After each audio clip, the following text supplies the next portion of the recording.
Welcome. In this tutorial we are going to learn about exceptions. When the exception is raised, how to handle it, how to create chain of exception, and how to raise exception, all will be covered in this tutorial. So exception is raised when an invalid operation is executed, such as accessing an index out of range or performing division by 0.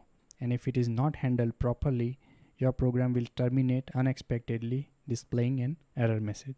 So after an invalid operation, all the subsequent statement will not get executed.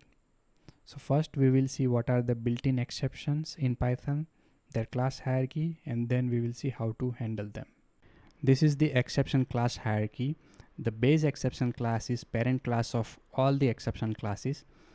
It has 4 subclasses. First one is system exit. It is raised when exit or sys.exit function is executed. Second one is keyboard interrupt. It is raised when control plus D is pressed. Third one is generator exit. It is raised when generator or coroutine function is closed. So all these 3 subclass of base exception class cannot be handled programmatically, and remaining exception class and its all subclass can be handled programmatically. Here the all subclasses are presented in its hierarchical manner. So we need to remember its class hierarchy in order to handle or catch the exception in more generic manner. So for example, here arithmetic error is subclass of exception class, and it has 3 subclasses: zero division error, overflow error, and floating point error. So while performing exception handling, if we are not sure that one of these 3 exception can be raised by a certain operation, then we can catch more generalized errors such as arithmetic error, which will cover all these 3 subclasses. And if we take a look at this hierarchy, some of the error or exception we have already covered, but we will also again see with the example, such as key error, index error, attribute error, and all the other errors are module and functionality specific, such as OS error for OS module, which covers functionality related to file, directory, processes, and connection. So all these errors are related to those functionality. So we will get more familiarized with it as we will visit the module. And here warning, for warning there is a separate module for it. So we will visit warnings in that module. So let's take a look at the errors with example. First one is a zero division error. So performing division by 0, if we execute it, it will give you zero division error. Next is attribute error. So if we try to access an attribute which is not existing for that object, it will give you attribute error. So here we are trying to access find method on float object, but float object does not have any find method. So it will raise an attribute error. We know the find is a function of string object. So if we execute same function or try to access same attribute on string object, it will perform normally. Next is index error. So if we try to access index which is out of range, then it will raise index error. Next one is value error. It is raised when invalid value of correct data type is passed.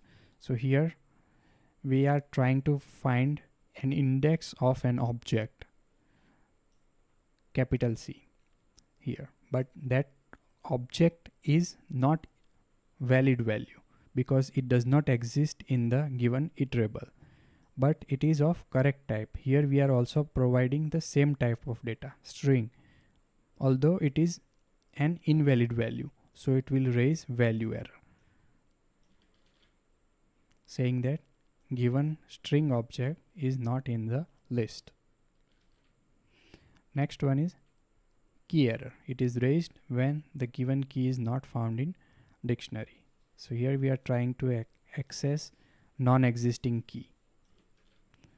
So it will give key error. Next is name error. So if we are trying to access variable name which is not existing, it will give you name error.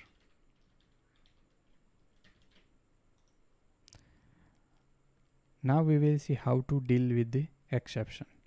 So for that we need to write our Python statement which can produce exception inside try and except block. So first we will begin block with try, and inside we will write the statement which might create exception. So here we are trying to divide two integer which may contain 0, and if it contains 0 it will raise exception. So except will catch the zero division error. If it is raised by this operation, it will store that exception as variable e, and it will print that exception here. So if we execute it,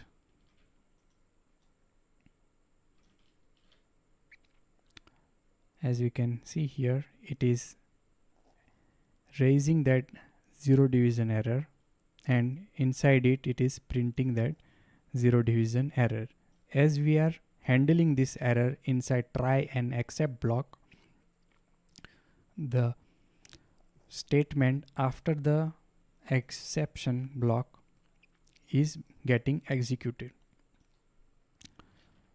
So instead of that, if we are trying to perform the same operation here, and if we execute it, as we can see here, after division the print statement is not getting executed.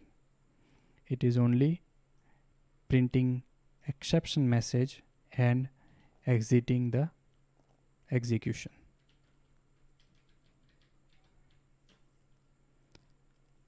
Next topic is scope of variable defined inside the try block. So here we are defining a new variable inside the try block. So variable b will have scope of the enclosing scope.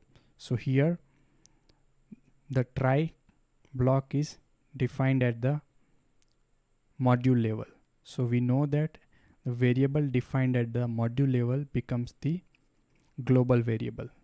So if we check locals and global at the module level, both should include variable b. So if we check here, so here after executing the try block, the variable b is accessible outside of try block here. So if we are printing the value of it, and here we are printing the locals.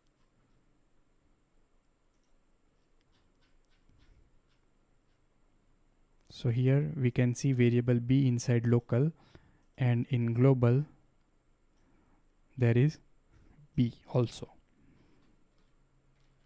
So variable defined inside the try block has the scope of its enclosing scope. Next is catching multiple exceptions. So we can define multiple except block in order to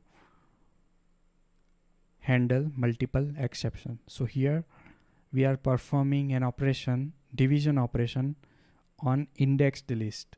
So we are not sure even the index are valid or not. So we are handling both operations, so index error and zero division error. So from that, whichever the operation is performed earlier invalid, it will be caught by one of these except block, and it will not block the execution of program.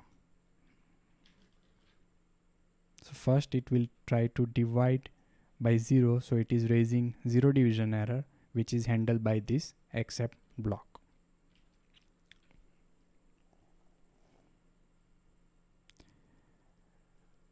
Now it is common to have a default except block which is handling exception as a last block of try and except series, because if you are defining multiple exceptions and it is not matching with any of them, the last except block with exception will catch whatever the exception is raised by it. So you will see the examples in which it is written exception as a last block of except series. So it will catch any of the exception which is missed by the except block defined above. However, it is not advised to use except block with the exception, because it will create confusion what are the exception is raised by the given block of code.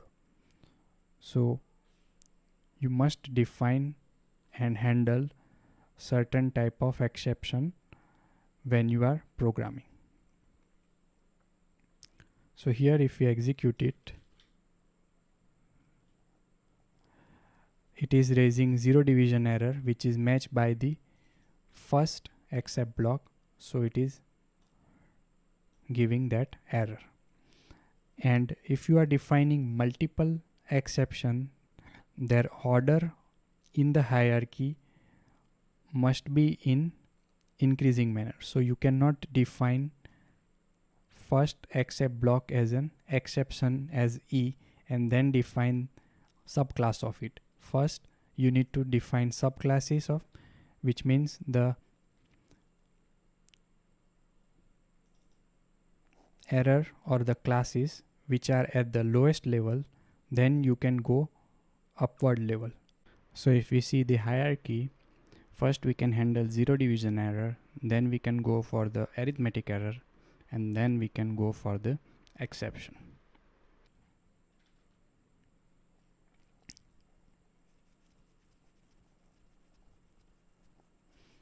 And if we are defining multiple except, it will match the exception from top to bottom. Now exception can be also be grouped.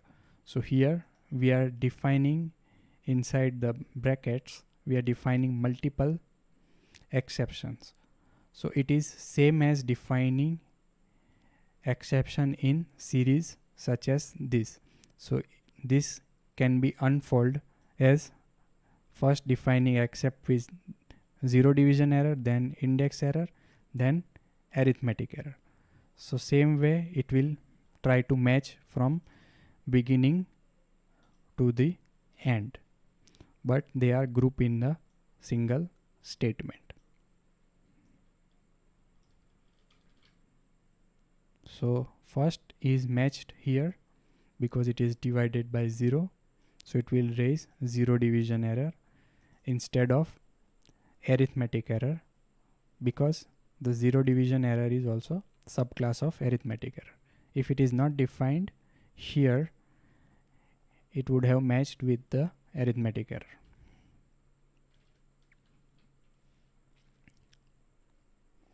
Next is try except else. We can also define else with the try and except. So it will, the code or the statements written inside the else block gets executed if the exception is not raised by the try block. So here we are performing division operation, which is valid division operation, so it will not raise any error, and in the end after performing try block it will execute the statement inside the else block. So as we can see here, it is printing everything went right. Next is raising an exception with custom message. So we can use raise keyword in order to raise exception. So from the hierarchy of this exception class, we can raise any of these exceptions with custom message. So for the constructor of that message, we can pass whatever the message we want to display. So here we are checking in the given email address, we are checking the position of @. If it is not there, it will find method will return -1, which is less than 0. So if it is not containing @, it is an invalid email ID. So we are raising value error, displaying the given email is not valid. So if we execute for first, we will execute for valid email ID. So it will not raise any error. But if we are providing any invalid email, as we can see here, it is raising value error with message, which is handled by the except block, handling value error and printing that exception.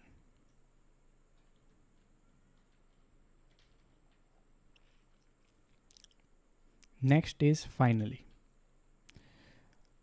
So finally code block is defined after the except block if the except block after the try is defined, and it is executed regardless of exception is raised by try block or not. So whatever the statement written inside the finally block is executed once the try block is finished its execution, or it is raising an error. So let's execute it.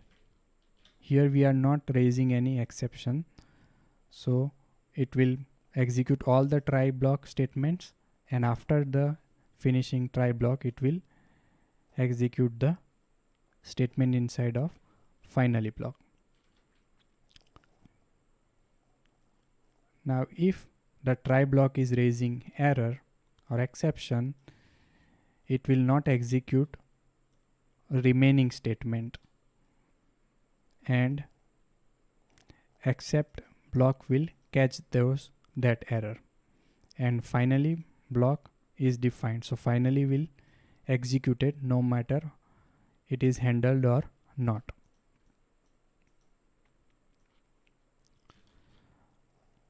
So as we can see, after opening connection, we are raising connection error, which is handled by the except block, and after that finally block is executed, and as the error is handled by except block, the statement after the try block is executed. So if the given error is not handled by the except block, even though finally block will get executed, but the statement after the finally or the try block will not get executed if that exception is not handled by the except block. So here we will execute it. So we can see here until here it is executed. After that it is raised runtime error, which is not handled by any except block, but by default finally code block is executed and the raised error is not handled, so the program will terminate from executing finally block. It will not execute these statements.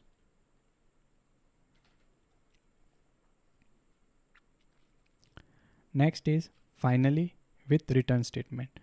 So inside try block we can return any value if it is defined inside the function.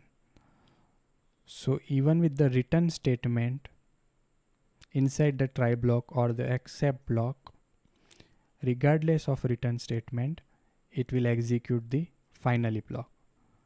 So after returning, it will perform or execute the statements inside the finally block.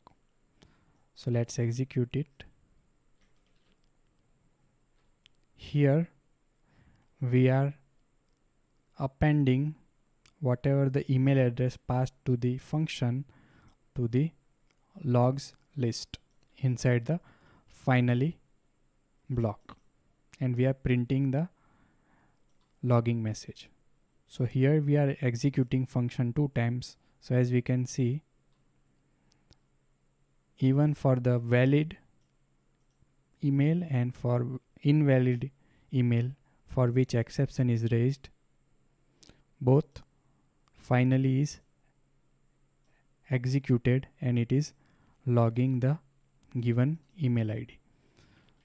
So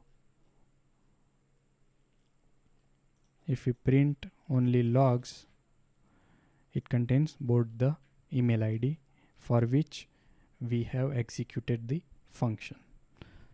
So finally is executed no matter what the return statement is written or not. Next is try finally. We can also write finally without any except statements or except block.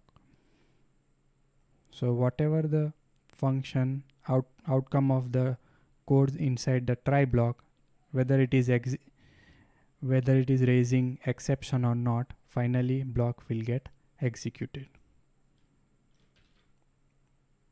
So as you can see here, finally block is executed.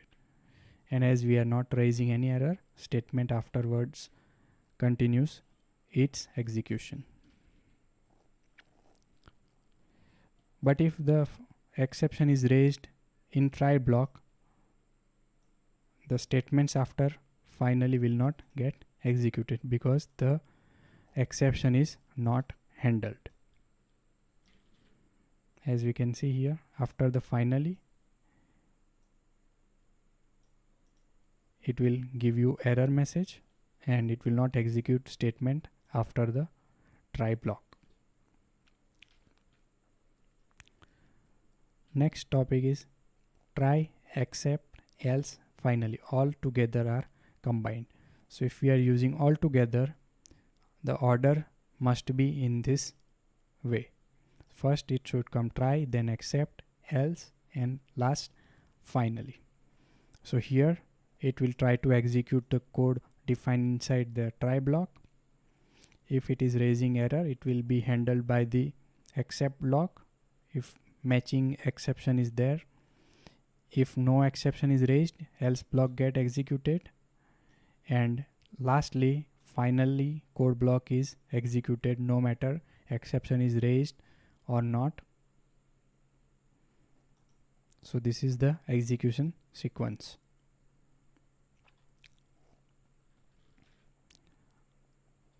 So as we can see here, opening connection, it is not raising any exception, so else block is executed and finally block gets executed no matter what happens inside the try block.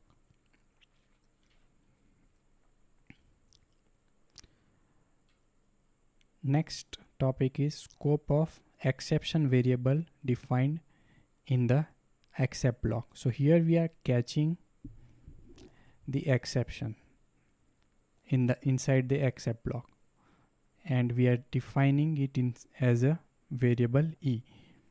Now e variable is not accessible outside the except block. So if we try to access variable e here, and if we try to access it, first we will comment this. It will give you name error that e is not defined. because the scope of variable for exception is up to here only. So if you want to propagate exception outside the except block, so it is common if the given except has matched the exception, but that is not handled by the return program and we want to propagate further, so that can be handled by the calling function, then we can pass it using raise keyword. So it will again re-raise the same exception which will propagate further beyond the try block even after catching it inside the except block. So if we execute it, as we can see here, after catching here, after running diagnostic, we are again raising it. So it is executing finally block, it is closing it, and as even if it is handled, again we are re-raising it, so it is propagating to the global level and there we are not handling it, so it is printing the error message.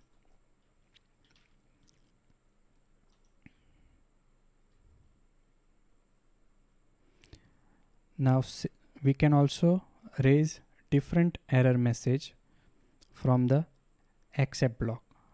So here we are catching connection error and we want to, after running diagnostic, we want to re-raise a specific error more than connection error. So we know the connection is refused, so we are re-raising connection refuse error from given E. So for that, syntax is raise new exception from original exception.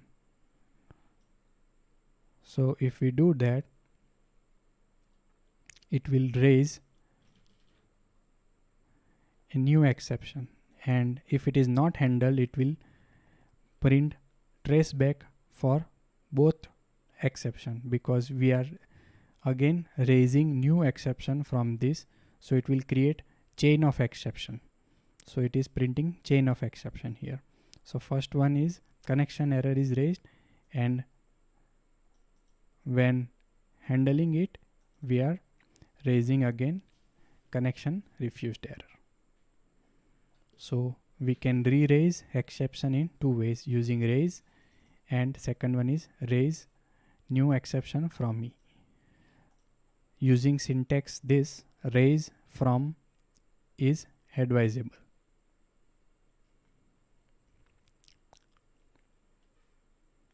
So you should use this syntax to re-raise the exception. So when re-raising exception, we can use nested try except block in order to catch the exception which is raised by the inner try block. So here we have written try except same, and we are catching it. We are executing that try block inside another try block. So whatever exception missed by the inner try block is get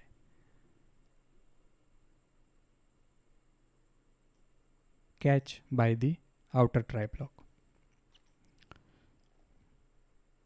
So here we can see we are raising connection error, and again we are re-raising connection refuse error from it, and after raising it, the outer try block is handling that exception, so it will perform this operation instead of printing the traceback. So as we can see, it has opening connection, it has caught the connection, it is re-raising it, so finally block is executed no matter what happens inside try block, and that raised exception is caught by the outer try block, and it is printing the message inside it.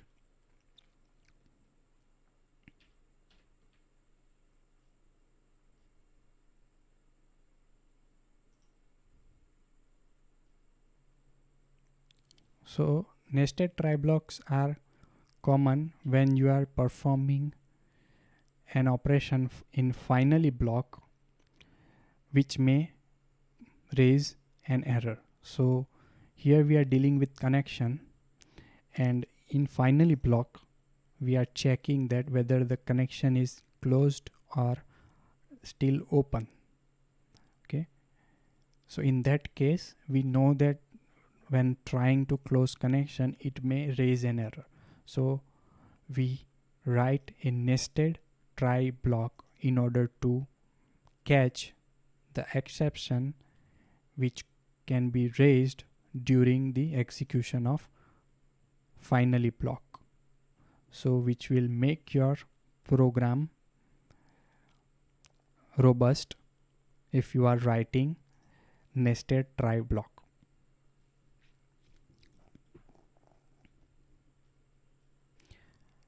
Next topic is exception change. As we saw earlier, with raise from and from raise,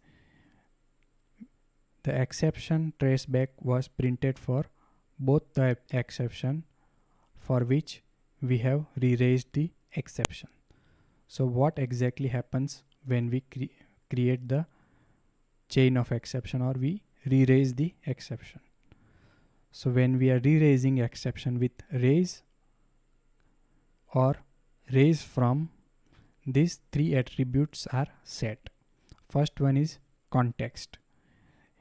In context, the original of exception is set inside the context attribute and it is shown when printing the traceback.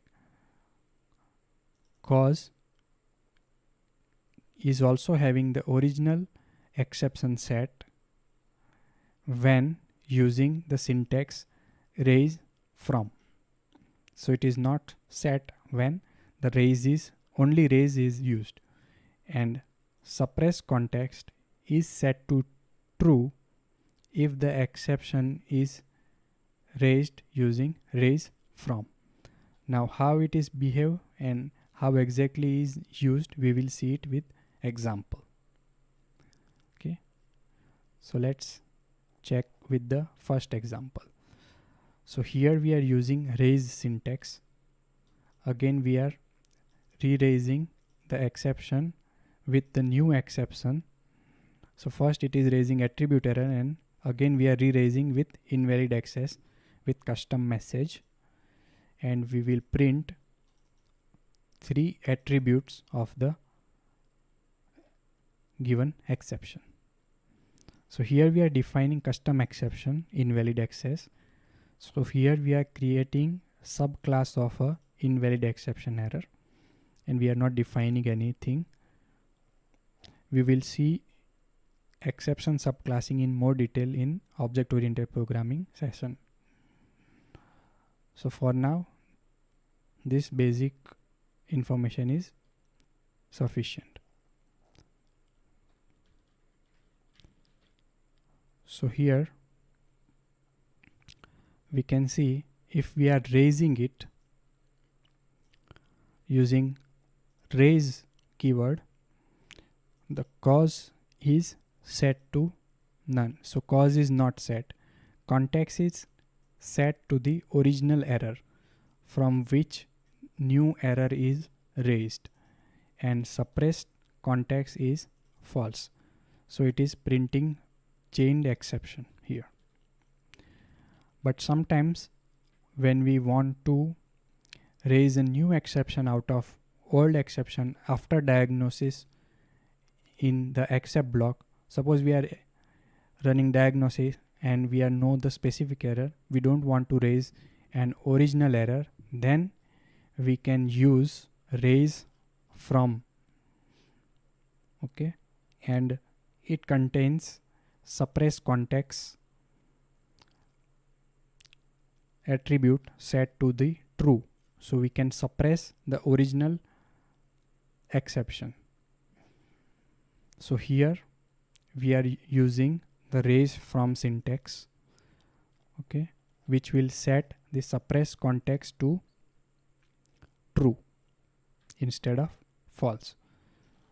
So if here, as we can see, the cause is set to original exception, context is also set for the original exception, and suppress context is true. But if we print the same exception here, it is also printing both the exception. We want to only print one exception, which is raised by the raise from. So for that, we will use syntax raise new exception from none. So here for same, we are using raise from none. So if we raise it, as we can see here, cause is set to none because we are raising from none. Context is set to the original attribute error. So context attribute is only used for the debug purpose only. It will not display anything. So we are here, as we can see, the traceback is only containing an exception which is raised by the raise from, and it is containing custom exception message because the suppress context is set to true. So if you are using by default raise, you cannot suppress it. So it is advisable to use raise from when you are re-raising the exception. And if you are setting cause to none, and if you want to access original exception, you can use context attribute, which will always have original exception no matter what used for the raise from.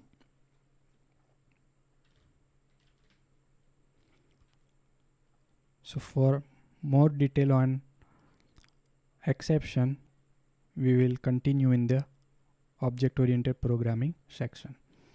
So that brings us to end of the video.